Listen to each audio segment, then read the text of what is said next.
Who are the picks I've made for the teams there in my sporting news 7 round mock draft in the second round of the first half? And what do we think about it from a fantasy football perspective? It's time to break it down all for you right here and right now as we begin another edition of Locked On Fantasy Football. Are Locked On Fantasy, your daily NFL fantasy podcast. Part of the Locked On Podcast Network. Your team every day.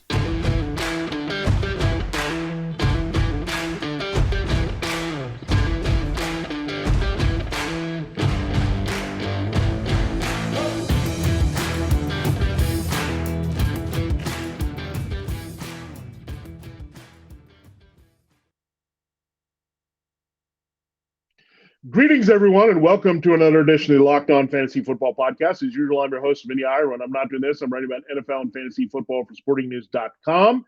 I have a 7 round mock draft that you can check out there at sportingnews.com. That's what we're doing, breaking it down from a fantasy football angle here on the show. So we've broken down the first round of depth. So now we turn our attention to the second round, now that things play out. And as we're going along the way, we're figuring out what teams are thinking while on the clock over the first 3 days. We'll also do this with our third round, so break that down in 2 shows. So over the next 4 shows, we'll still be talking mock draft. So also we'll consider what the players can bring at the offensive skill positions and beyond. We're breaking down all the picks for you here from a fantasy football angle here on Locked On Fantasy Football. We'll get into it in a moment. First, I got to tell you, thanks for making Locked On Fantasy Football your first listen every day. We are free and available for you on all platforms.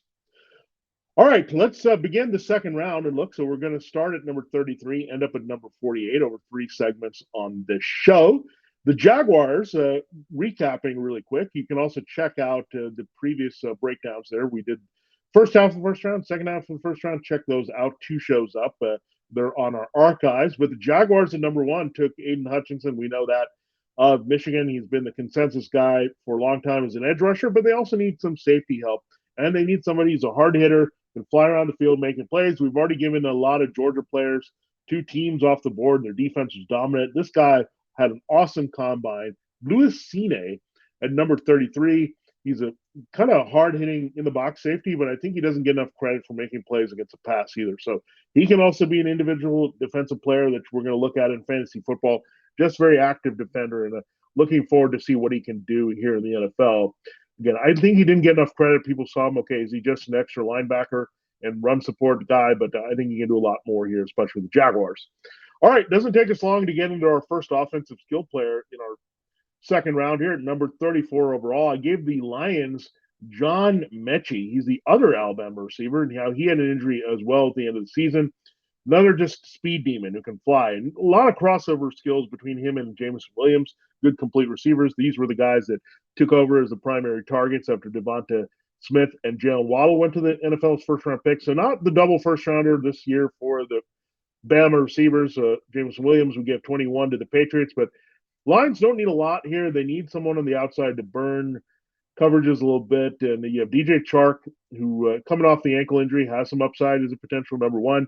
You got also Amon-Ra St. Brown. You can move around to the slot. So here's a guy that you can put as a deep threat there on the other side. Jared Goff right now is the Lions starting quarterback, but I really like John Metchie there. I think he's going to have to end up in the right landing spot to be productive. Now, I wouldn't say Lions are that place with the St. Brown and Chark right now higher in the pecking order, but a guy like him would help those guys very much produce here and help the quarterback here as well in 2022. Stretch the field, open things up in the running game, and for TJ Hawkinson on the intermediate routes at tight end as well. Now, the Jets have a pretty good investment in their offensive line. They have Mekhi Becton. They have Elijah Vera-Tucker. Those are Elijah Vera-Tucker, I should say. 2 guys that should form the left side of their line for a long time, 2 high first-round picks. But their right tackle situation, George Fant, the former Seahawk, he was an extra offensive line for them. He hasn't quite worked out. So you got to address that, and you have to look at maybe right guard. But Zion Johnson is someone you can look at as well. I think with Laken Tomlinson there at right guard with the Jets, that they've upgraded that. So I think Zion Johnson for them would be a target at right tackle to upgrade over one George Fant here. So really looking at Fant and Zion Johnson. Zion gives you a little bit more pump there for sure, where he can play opposite hopefully a healthy Mekhi Becton and really help the quarterback situation with Zach Wilson here in 2022. The next player that we look at is Jaquan Brisker, a safety out of Penn State at number 36. So we had a Penn State player, 28, Jahan Dotson, go to the Packers there earlier in this mock draft. So Brisker can help them replace what they had in Jabril Peppers. Peppers didn't quite work out coming over from the Browns to make enough plays at safety. So now you look at it, his ability here to be on the back end, clean things up. We gave them a corner as well. They took the offensive lineman Ike Konwu, and they also had Derek Stingley Jr. So you get a corner, Stingley making a lot of plays. Brisker can get all over the field, be effective against the run and pass. So really good pickup here for the Giants at number 36. I think if he's available, got to go pick him up for sure. Now let's look at the Texans at number 37. Recapping what we gave them in the first round, they got an offensive lineman, Evan Neal, to put at right tackle opposite Laramie Tunsil. We also gave them Jermaine Johnson, a dynamic pass rusher from Penn State. So really from Florida State, I should say. So good pick up there to help the defense. Well, they need a big corner as well. The Texans really struggle there. They did lose Justin Reed from their secondary at safety. So Lovie Smith is going to want something on the back end, have some harmony with Johnson and the Jonathan Bullard now anchoring the pass rush. So Kaiir Elam of Florida would be really good. Good size, good length here.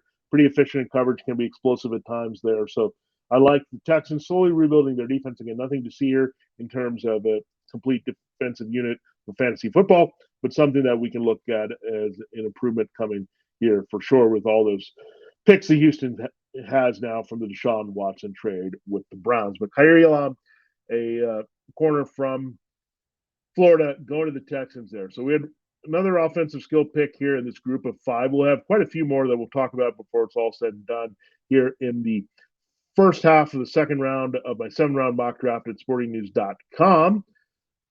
Before we dive into that, it is this time of year to find new sports to get action on. We're waiting for the NBA playoffs to start. We also have baseball in full swing here.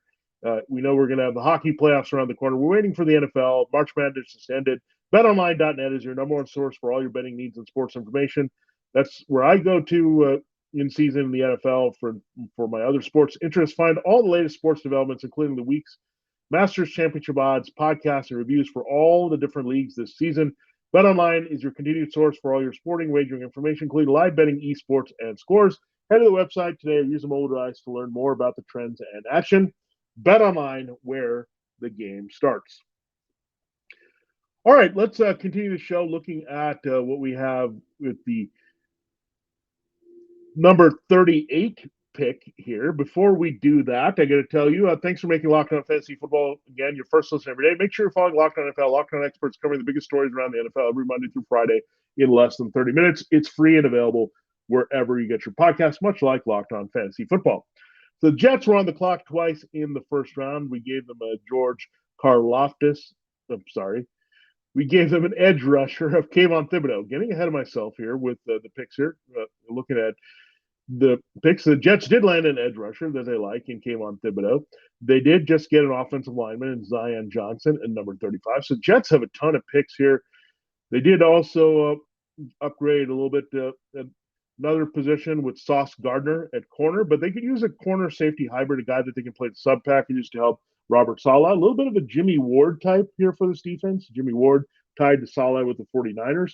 Jalen Petre of Baylor. So he's a very good hybrid corner that you can put him in nickel situations and excel. You can start him at safety. You can do whatever what you want with him. And Saleh's going to like that versatility that he had with Ward there in San Francisco. Kind of see that mirroring itself. So pretty good haul for the Jets. Let's go over it again. Thibodeau, not Karlaftis, as their edge rusher. You have Sauce Gardner from Cincinnati as their corner. Zion Johnson from Boston College as their new right tackle.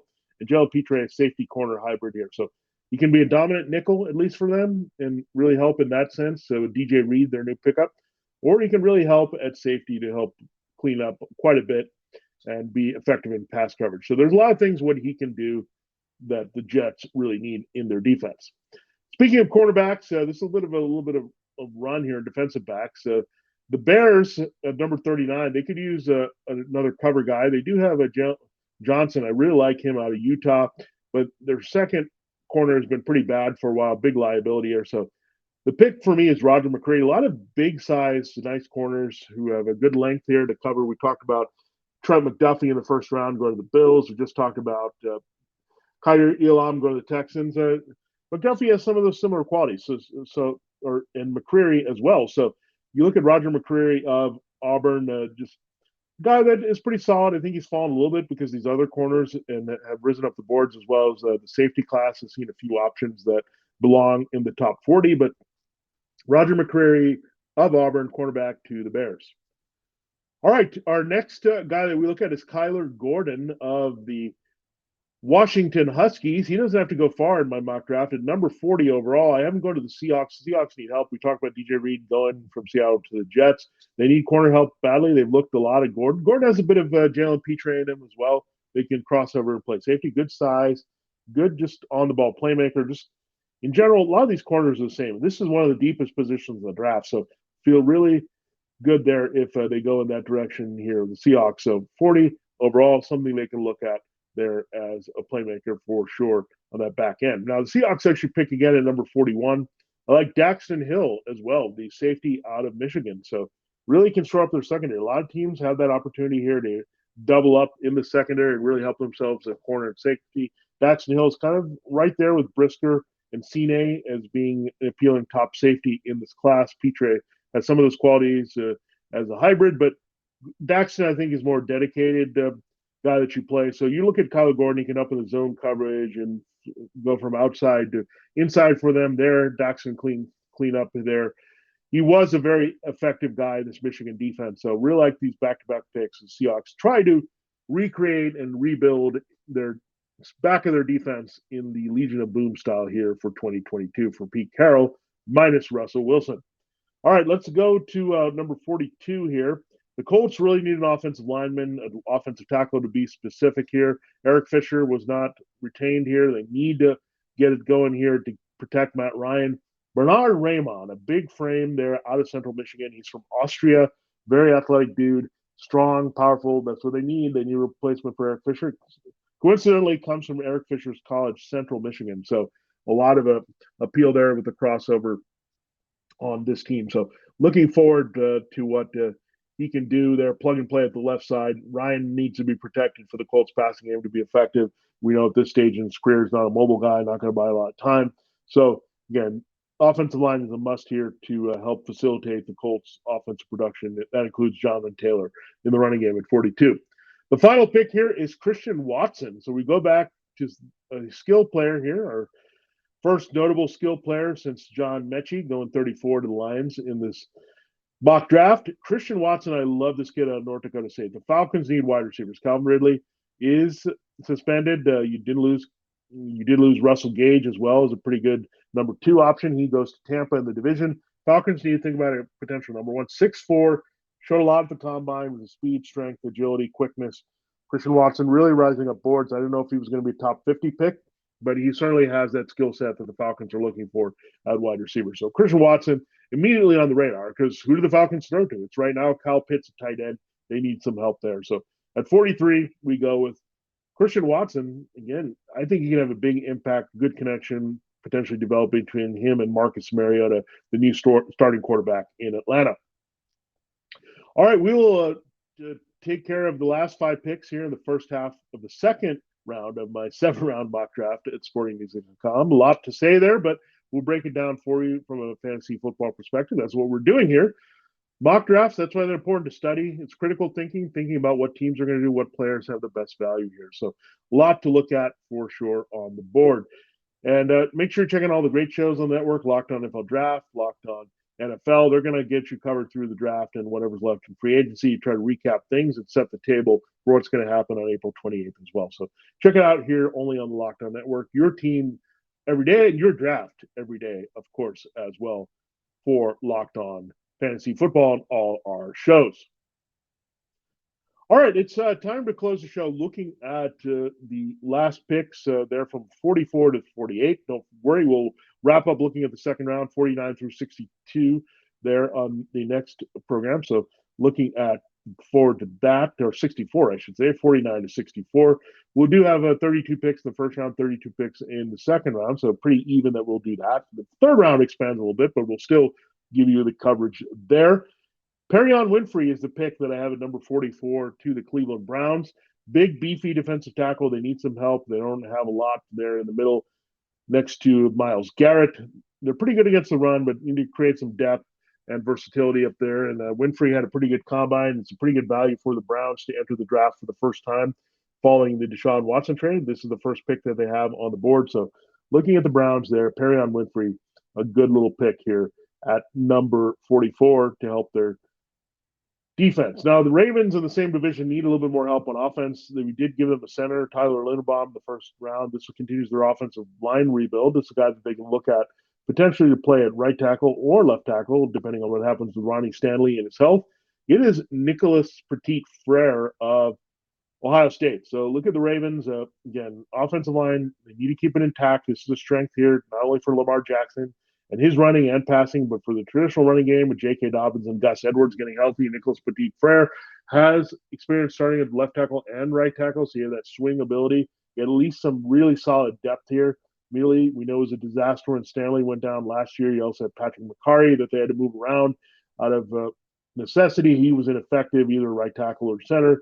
So that's why they need to address both those players, especially if Stanley's healthy at left tackle and shoring that up. Alejandro Villanueva really left them in a bad spot last year. So looking at that potential is there for the Ravens doubling up on the offensive line here in this draft early. And I think it's a very good decision when you're trying to get Lamar Jackson up to speed in a big contract year for the Ravens quarterback. All right, number 46, we have another skill player, Skyy Moore.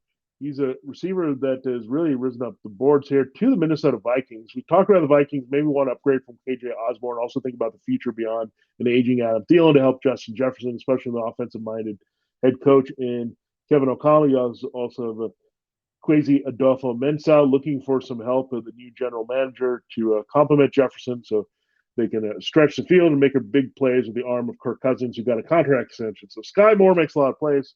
Put him in the middle a little bit, maybe move Adam Thielen to a more comfortable spot outside at this stage of his career and mix it up with their spreading the field sets, including Osborne here. And they lost Tyler Conklin at tight end, so maybe you'll see a pivot away from the 12 personnel here with Irv Smith Jr. being the option. So Skyy Moore is the guy that you're looking at for the Vikings here and can have an immediate impact here playing off Justin Jefferson and Adam Thielen. So definitely that would be an intriguing pick and also boost the value of Kirk Cousins in fantasy football. The next pick is another quarterback. It's Matt Corral to the Commanders at 47. They saw Corral kind of drop a little bit. The Lions didn't take him at 32. There didn't take him at 34. So now he's available here, Matt Corral, and what he can do. So he is stashed here. I know they have Carson Wentz. I know they have Taylor Heineke still, but they need to see what they have in Matt Corral. So excited to see what you'll get from this player, but a good stash there. He might not be ready to play. He's coming off an injury, so you have Carson Wentz for now as an option, but we know what happened in Indianapolis. Carson Wentz was one and done here, so some things that we have to consider for sure with Washington. Maybe just saying, okay, Matt Corral is a good value here. We got to see what he's got. He's a second-round pick. He's not as high an investment as a first-rounder. We already got our wide receiver in Chris Olave in this particular mock to help with Carson Wentz. So let's think about the future a little bit. If Wentz doesn't pan out, if they want to develop someone behind him and the contract is too big, or Taylor Heineke has kind of hit his ceiling here with what they want to do in Scott Turner's offense. So Matt Corral, I think this is more of a value pick. It's like Washington saying, hey, we want to see what this kid can do. We're not completely sold on Carson Wentz. We're happy that we have him as a bridge starter. We invested some there, but we're going to keep the competition open and see what Matt Corral can do. So Corral, I think, is a work in progress. He's not going to be a guy that we're going to look at as starting. I think really you look at Malik Willis, Kenny Pickett, Desmond Ridder. I think those guys could potentially start for a team immediately and be effective and have some fantasy football value. I don't think you have that same feeling with Matt Corral here, whether he goes to Commanders at number 47 a little earlier or to another team altogether. All right, let's do our final pick here on the show, the Bears, and Daniel Falele is the pick. He's an offensive tackle. The Bears need to rebuild their offensive line too. So we gave them a corner early because Roger McCreary of Auburn was the best value. Now you have Daniel Falele at number 48. So really good overall connection here to get your offensive line beefed up. Big dude out of Minnesota, comes from Australia, still learning the game. So you can develop him a little bit. The Bears need offensive line help sooner rather than later, so we'll see how they bring him along. But really excited about what Falele can bring. You need to get Justin Fields some help and better protection. Also help David Montgomery with the run blocking. So the Bears are definitely going to focus on their offensive line quite a bit. Falele is a bit raw project, but you plug him in somewhere. If that athleticism comes through, he can be a dominant blocker. I'm talking as good as Jonathan Ogden. That's how his high upside ceiling is. So he's got some of that frame. We talked about Trevor Penning in the first round for the Saints. He's a high upside guy. Daniel Falele here is a good value pick for the Bears should he be available. And they could also consider him for sure at the number 39 pick, maybe reverse those picks. But corner and offensive tackle are going to be in play for the Bears when they enter the mock draft here. And real draft for sure at sportingnews.com. You can check it out as we look at it.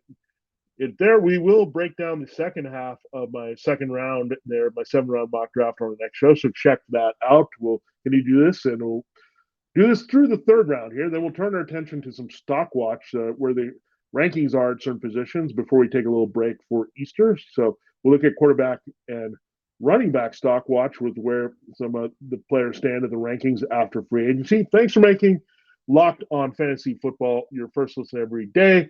Now make your second listen Locked On NFL Draft featuring Ryan Tracy and former NFL cornerback Eric Crocker. They bring the NFL Draft to life every day with inside analysis on college football prospects and NFL front offices. It's free and available wherever you get your podcasts.